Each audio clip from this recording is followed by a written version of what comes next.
그런데 지금까지는 좋은 소식을 주로 말씀을 드렸는데 굉장히 우려되는 부분도 있어요. 원달러 환율. 어제는 1,439원으로 올해 마지막 거래를 마쳤습니다. 최근 들어서 많이 낮아지긴 했는데 그래도 어제는 10원 가까이 올랐고요. 연평균으로 봤을 때는 외환 위기 이후로 가장 높은 수준이었습니다. 이 현상을 우리가 어떻게 분석해야 될까요? 사실 이제 올해 초에 환율이 굉장히 높았습니다. 올해 초에 환율이 높았다는 이야기는 어떤 거냐면 그 흔히 말하는 정치의 불확실성이 네. 환율에 반영이 되면서 달러 수요 같은 것들 결국 안전자산에 대한 달러 수요가 늘면서 환율이 좀 올라가는 경향성들이 있었는데 사실 이제 4, 5, 6월 되면서 환율이 조금 떨어지면서 1,300원, 뭐 1,470원까지 내려갔거든요. 그때 내려갔을 때는 이게 안정화되는 게 아니냐라고 했는데 이제 후반부부터 다시 올라가면서 1,480원, 뭐 1,500원 그렇죠. 넘는 게 아니냐라는 이런 경향성까지 보였다라는 말씀 드릴 수 있을 것 같습니다. 그것이 결국 어떤 이유냐면 지금 상황들이 봤을 때 우리나라가 아무래도 미국과 관세 협정을 하면서 200억 달러 부분에 추가적으로 외환이 나가는 부분이 있는 것 같다. 그리고 구조적으로 봤을 때 아까 말씀을 안 드렸지만 이제 개인들이 일단 흔히 말하는 해외 투자 같은 것들 굉장히 많이 늘고 있고 연기금 역시 해외 투자 같은 것들이 늘고 있으면서 특히나 뭐 퇴직연금 계좌 뭐 모든 그렇죠. 흔히 말 ETF 이런 것들 통해서 개인들이 이러한 미국 시장에 접근할 수 있는 영향들이 굉장히 커졌고 사실 뭐 한 결국 100년의 역사를 봤을 때 미국 시장이 굉장히 안정적으로 수익을 많이 낼 수 있는 시장들이기 때문에 이런 쪽으로 자산 배분이 자꾸 늘어나고 있는 상황들이 반영이 되면서 결국 주가가 흔히 말해서 이제 자본의 흐름이 미국 쪽으로 흘러가고 있는 것이 아니냐. 자본의 흐름이 미국 쪽으로 흘러간다는 얘기는 원화를 달러로 바꿔가지고 투자를 늘리는 이런 상황들이 발생을 하고 있기 때문에 환율이 좀 올라갈 수밖에 없는 이런 상황이 되었다라고 말씀드릴 수 있겠습니다. 네. 그리고 특히나 이제 국내 기업들이 역시 이제 또 해외 투자를 늘릴 거다 이런 게 겹치면서 환율이 오르고 있는 양상들이거든요. 예. 결국은 우리나라에서 외화 수요, 달러 수요가 굉장히 많이 늘고 있고 달러 수요들이 투자로 가거나 흔히 말하는 실물 투자로 가거나 주식 투자로 가거나 이런 것들이 겹치면서 외환 시장이 올라가고 있는 양상들이기 때문에 국가 위기 없이 지금 뭐 1,400원이 넘는 수준, 흔히 말하는 외환 달러 수요가 굉장히 많고 이에 따라서 원달러 환율이 굉장히 높은 수준이 지속되고 있다는 말씀 드릴 수 있을 것 같습니다. 네, 그럼에도 시청자들은 한 가지 의문을 가질 수 있는 게 환율은 외환위기 때 수준까지 올라와 있는데 주식시장은 앞서 전해드린 것처럼 오히려 강세를 보이고 있습니다. 이 괴리는 어떻게 설명해야 할까요? 사실 환율이란 것이 이제 우리 국가의 외환위기에 대한 척도는 아니고요. 국가의 외환위기에 대한 척도는 보통 흔히 말해서 금리 CDS 스프레드 뭐 이런 것들을 보통 이야기하는데 국가의 부도 확률을 예측하는 이런 예. 것들이 따로 있습니다.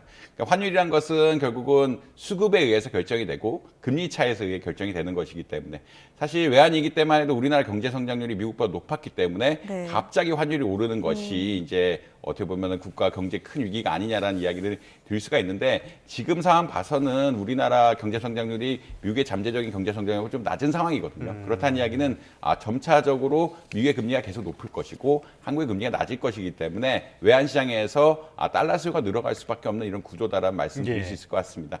그 말은 어떤 거냐면 지금의 원달러 환율은 자연스러운 현상, 경제 성장률이라든지 자본의 흐름을 반영한 자연스러운 현상이었기 때문에 국내 주가가 오르는 것이랑 외환 시장의 흐름이 어떻게 보면 괴리가 될 수 있는 이런 상황이다라는 말씀 드릴 수 있을 것 같고요. 이렇게 괴리가 된다는 게 꼭 나쁜 것은 아니다. 결국 시장에서 결정되고 시장에 결정되는 것이 뭐 국가 부채라든지 혹은 국가 부도에 대한 리스크와 연결되는 것이 아니기 때문에 네. 괴리된 것이 뭐 그럴 수 있다. 그리고 우리나라 지금 상황하고 외환 얘기 상황하고는 굉장히 많이 다르다라는 이런 말씀 역시 또 덧붙이고 싶습니다.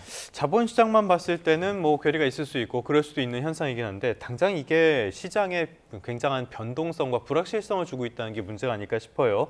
기업들도 이런 부분에서 고심이 굉장히 큰데 그러다 보니까 정부도 역시 연말에 이 종가 관리에 총력전을 기울이는 그런 모습들이 관측이 됐습니다. 정부가 여러 가지 대책들을 내놨는데 어떤 대책들이 있었고 효과는 있었습니까? 사실 이제 외환 시장에 개입하는 것 자체는 굉장히 어렵다라는 말씀 드릴 수 있을 것 같습니다.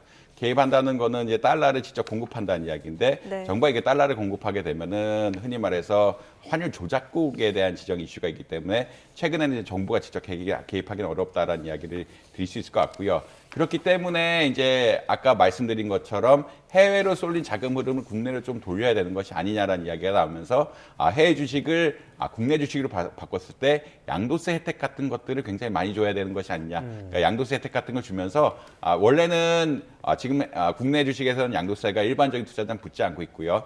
해외 주식에서는 양도세를 내야 되는데 그렇죠. 올해 이제 들어오게 되면은 양도세를 면제해 주겠다. 왜 올해 들어와서 이제 국내 주식을 사게 되면 양도세 같은 것들을 면제해 주겠다라고 보시면 될 것 같고 그게 국내 시장 복귀 계좌라는 RIA 계좌라는 이런 것들을 만들겠다라고 보시면 될 것 같습니다. 개인 투자자가 해외 주식을 이 계좌로 넣어서 어떻게 보면 원화로 환전하고 원화로 환전한 걸 바탕으로 해서 국내 주식을 뭐 1년간 보유하게 되면은 세제 혜택을 주는 이런 계좌라고 보시면 될 것 같고요. 결국은 구두 개입이란 것은 사실 이제 어떻게 보면 선언적인 의미고 지금 뭐 많이 예측하고 있는 것은 국민연금 같은 데서 환해치 같은 걸 통해서 달러 공급을 좀 적극적으로 나서면서 환율을 안정화시키려는 목적이 있지 않느냐 이런 말씀 드릴 수 있을 것 같습니다. 그리고 외환 시장의 수준이란 것은 큰 문제가 아닌데 갑작스레 앵커님 말씀하신 것처럼 갑작스럽게 오르거나 갑작스럽게 오른다는 기대 때문에 외환시장 환율의 변동성이 커진 문제거든요. 그렇기 때문에 정부에서 적극적으로 구두 개입을 하고 있고 구두 개입을 할 뿐만 아니라 이에서 뭐 국민연금이라든지 이런 계좌 혜택 같은 것들, 양도세 혜택 같은 것들 주면서 자본의 흐름을 조금 역전시키고 달러 공급을 늘리려는 정책들을 하고 있다는 말씀 드릴 수 있을 것 같습니다. 네, 그렇다면 내년 환율은 어떻게 전망하십니까? 아무래도 보통 이제 구두 개입 같은 것들은 단기적인 효과가 있다라고 보는 것 같고요. 다만 이제 국민연금이 지속적으로 환해지 비중 같은 것도 늘리게 되면은 아무래도 달러 공급 같은 것들이 늘어날 수가 있기 때문에 환율 방어에는 긍정적인 영향을 줄 수 있다라는 그런 말씀 드릴 수 있을 것 같습니다.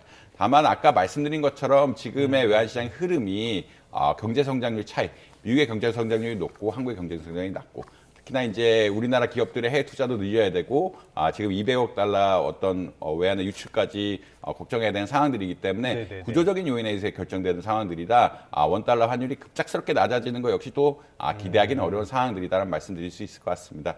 결국 지속적으로 원달러 환율이 올라갈 수 있는 환경들은 조성이 되어 있고요. 이것은 근본적으로 금리 차이 때문에 그렇다고 보시면 될 것 같고 이 금리 차이에 더불어서 우리나라 어떤 자본의 흐름, 해외 주식시장에 대한 수익을 얻으려는 흐름이 계속되고 있기 때문에 결국 상방 압력이 지속될 수밖에 없다. 이런 말씀 드릴 수 있을 것 같습니다.